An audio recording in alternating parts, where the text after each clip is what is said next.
Lord of the mysteries इस समय के लिए काफ़ी रेयर शो है बिकॉज एक टाइम हुआ करता था जब राइटर्स लॉन्ग रनिंग शोज लिखा करते थे जिनका लाइफ स्पैन डिकेड्स या उससे भी ज़्यादा मल्टीपल डिकेड्स तक रहता था।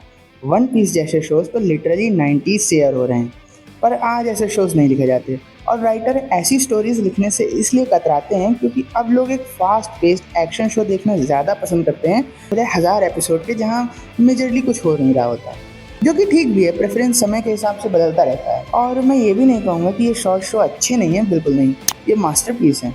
बट एक डीप लोर और कॉन्वोल्यूटेड स्टोरी से एक वर्ल्ड ज़्यादा डीप और कन्विंसिंग हो जाता है और रीडर्स को या वॉचर्स को उसे देखने में थोड़ा ज़्यादा कनेक्शन फील होता है।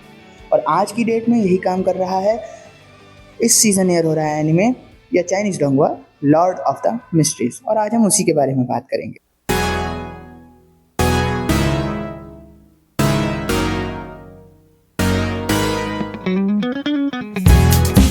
सो हेलो फेलोगी, क्या हाल है? लॉर्ड ऑफ द मिस्ट्रीज पर मेरा पहला ओपिनियन काफ़ी मिक्स्ड था क्योंकि मैंने इसकी लाइट नॉवल नहीं पढ़ी है, तो मैं नॉवल रीडर्स की एक्सपेक्टेशन से ज़्यादा रिलेट नहीं कर पा रहा था। पर इसका मतलब ये भी नहीं है कि मुझे इससे कोई एक्सपेक्टेशन ही नहीं थी। After all they gave us such a beautifully constructed masterpiece of a trailer कि कोई भी सोचेगा कि क्या है इस स्टोरी में, जो चाइना इतना पैसा लगा रहा है इसमें। आफ्टर ऑल इसकी एनिमेशन जापान के किसी भी वेल एनिमेटेड शो को टक्कर ही नहीं देती, बल्कि उसे हराने का भी दम रखती है। और कभी कभी तो इसे देखने में ऐसा लगता है कि we are watching a video game.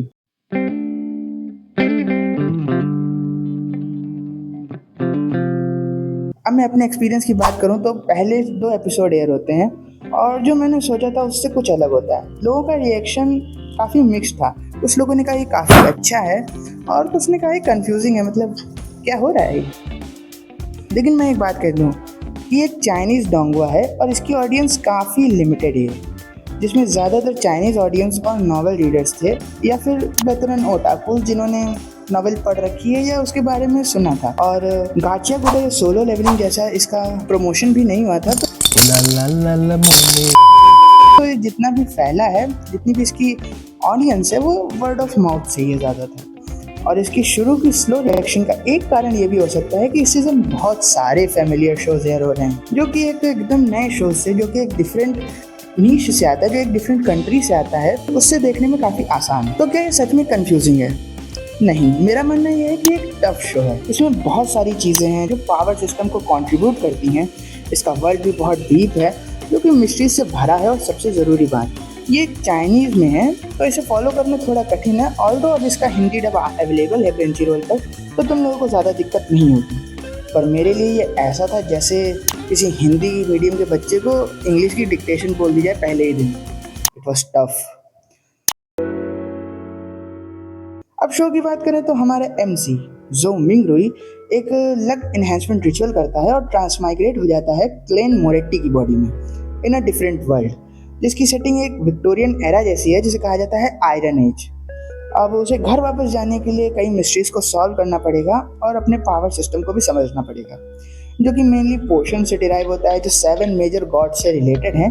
जो ये पोशन पीते हैं उन्हें एक कॉरेस्पॉन्डिंग पावर मिल जाती है उसी गॉड की, और वो बन जाते हैं बियॉन्ड डेथ। और हर पोर्शन का एक सीक्वेंस होता है जो 9 से शुरू होता है। तो तुम पावर लेवल जैसे देख सकते हो, जैसे लेवल 9 सबसे कम है और जैसे जैसे नंबर कम होता जाएगा बियॉन्डर की पावर बढ़ती जाएगी। इस तरह के 22 पाथवे हैं और हर पाथवे के पोर्शन भी अलग अलग हैं, जो कि इन्हीं 7 मेजर गॉड से रिलेटेड हैं।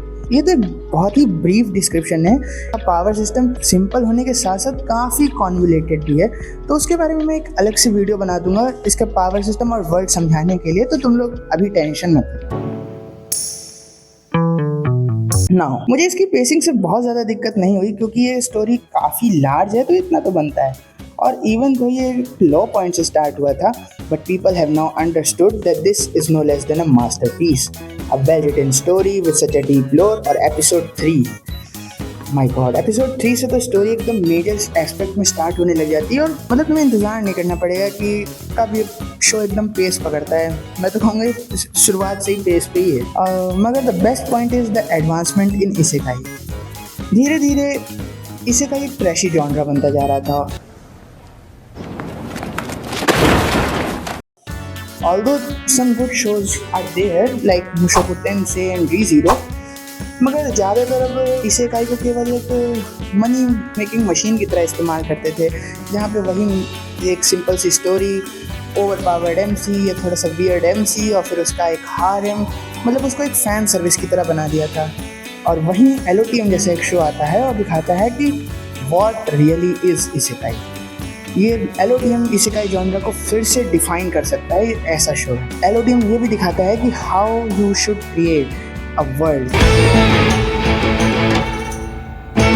और जापान की एनिमेशन से बेहतर नहीं तो उसकी बराबरी का शो है एलओटीएम। मतलब हर एक फ्रेम में जो डिटेलिंग है, यू कैन एक्सपेक्ट कि आने वाले सीजन में ये कहाँ तक जाएगा। ऑल्दो 2B हीरो एक्स और लिंक क्लिक की एनिमेशन भी अच्छी थी, but with this they have entered a whole new level. और एक चीज़ जो मैंने देखा कोई बात नहीं कर रहा है, the absolute banger of an ending it has. इसकी एंडिंग ज़रूर सुनना। अगर तुमने शो नहीं भी देखा है तो भी इसकी एंडिंग ज़रूर सुनना, हो सकता है तुम शो देखने पर मजबूर हो जाओ।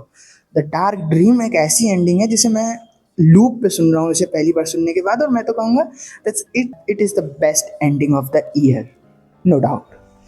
और चाइनीज डोंगा के लिए ये शो वही काम कर रहा है जो कभी शोनन के बिग थ्री एओटी या एमएचए ने जापान के लिए किया था। The world market has now been open for Chinese donghua. और एक लास्ट नोट, इस शो में याद रखने वाली बहुत सारी चीज़ें हैं। Location, power system, people, portions, pathways, epochs, और इन सब के बारे में मैं अलग से डिटेल में वीडियो बनाऊंगा थोड़ा सा रिसर्च करने के बाद, तो थोड़ा इंतज़ार करो। तो अगर तुम एक रेगुलर एक्शन पेस्ड शो देख के थोड़ा बोर हो गए, तुम्हें थोड़ा नया चाहिए, कुछ a deep story with a convoluted structure, तो मैं यही प्रेफर करूँगा कि तुम लॉर्ड ऑफ द मिस्ट्रीज देखो। और आज के लिए इतना ही। अगर वीडियो अच्छी लगी हो तो लाइक करना और कमेंट सेक्शन में बताना कि तुम्हें ये शो कैसा लगा। मिलेंगे नेक्स्ट वीडियो में। Bye bye.